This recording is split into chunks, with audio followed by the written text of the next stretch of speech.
ఈరోజు సుదీర్ఘంగా మీడియాతో మాట్లాడినటువంటి మాజీ ముఖ్యమంత్రి వైఎస్ జగన్మోహన్ రెడ్డి గారు మరోసారి డిఎస్సిలో అక్రమాలు ఏ విధంగా జరిగాయని పాయింట్ టు పాయింట్ వివరించుకుంటూ చెప్పారు. మరీ ముఖ్యంగా ఈ 6 పాయింట్లలో చెబుతాను, 6 అంశాల్లో ఏ విధంగా జరిగింది అని ఆయన చెప్పడం నిజంగా అంత క్లియర్ కట్గా, చాలా క్లియర్గా చెప్పారు ఆయన. వాస్తవానికి ఎక్కడైనా కనుక క్వశ్చన్ పేపర్ తయారు చేయడం, డిజిటల్గా అప్లోడ్ చేయడం అదంతా ఎస్సీఈఆర్టీ వాళ్ళు చేస్తారు. తర్వాత డిఎస్సి పరీక్షలు నిర్వహించేది డిఎస్సి కన్వీనర్ చేస్తారు. కానీ ఇక్కడ డిఎస్సి కన్వీనర్లు తీసేశారు. అట్లా క్వశ్చన్ పేపర్లు తయారు చేయడము, పరీక్ష నిర్వహించడము అన్నీ ఎస్సీఆర్టీ డైరెక్టర్కి అప్పగించారు. మళ్ళీ ఆ ప్రశ్నపత్రాలు తయారీ అప్లోడ్లో అయినా సీక్రెట్ మెయింటైన్ చేశారా, రహస్యం ఉందా, దాన్ని ఏమైనా సెక్యూర్గా చేశారా అంటే ఒక అవుట్సోర్సింగ్ ఉద్యోగితో ఆ పని చేయించారు. ఏ అవుట్సోర్సింగ్ ఉద్యోగి అయితే ప్రశ్నపత్రాలు అప్లోడ్ చేశారో ఆ అవుట్సోర్సింగ్ ఉద్యోగి నవీన్ డిఎస్సిలో జిల్లా టాపర్గా నిలిచారు కృష్ణా జిల్లాలో. అండ్ తెలుగులో జోన్ 2కు సంబంధించి సిక్స్త్ ర్యాంకులో నిలిచారు. పోనీ టాప్ ర్యాంకులో నిలిచిన నవీన్కి ఏమైనా ఉద్యోగం ఇచ్చారా అని అంటే ఆయనకు ఉద్యోగం ఇవ్వలేదు.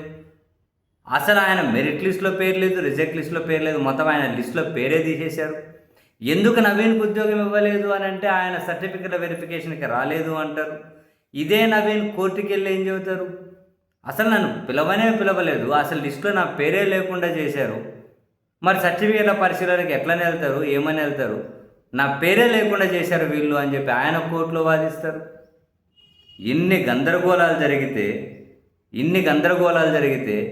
ఇన్ని అక్రమాలు జరిగాయి. అందులో ఇది ఒకటే అని కాదు, చాలా చెప్పారు జగన్మోహన్ రెడ్డి గారు. అండ్ జిల్లా కలెక్టర్ల పరిధిలో, జిల్లాల పరిధిలో జరగాలి, మామూలు కలెక్టర్ల ఆధ్వర్యంలో జరగాలి. మెరిట్ లిస్ట్ డిస్ప్లే చేస్తారు, కట్ ఆఫ్ మార్కులు ఎంతో డిస్ప్లే చేస్తారు, ఎక్కడి వరకు ఉద్యోగం ఆగిపోయిందో డిస్ప్లే చేస్తారు. 1:2నో 1:3నో ఉద్యోగాలకు పిలుస్తారు. కానీ వీళ్ళేమో 1:1 ఉద్యోగాలకు పిలిచారు.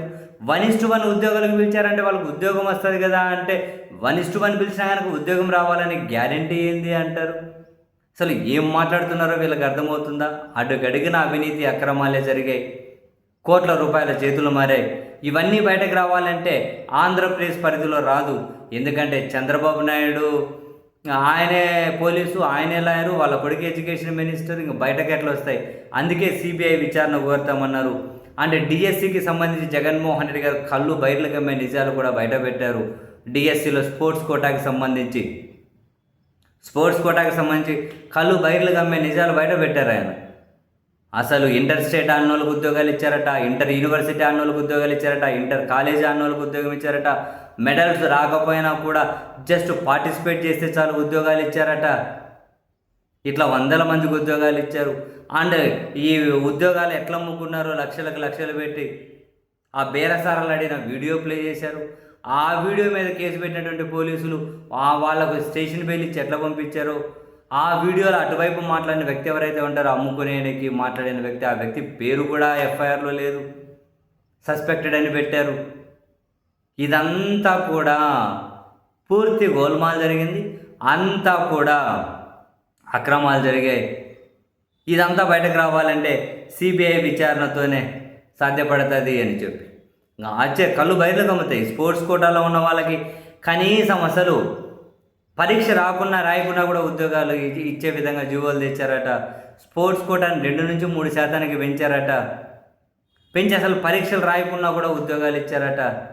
అసలు ఎన్ని దారుణాలంటే జగన్మోహన్ రెడ్డి గారు మాట్లాడుతూ ఉంటే మన కళ్ళు బయర్లు కమ్ముతూ ఉన్నాయి. ఇంత దారుణంగా ఉంటాయా పరీక్షల నిర్వహణ అని.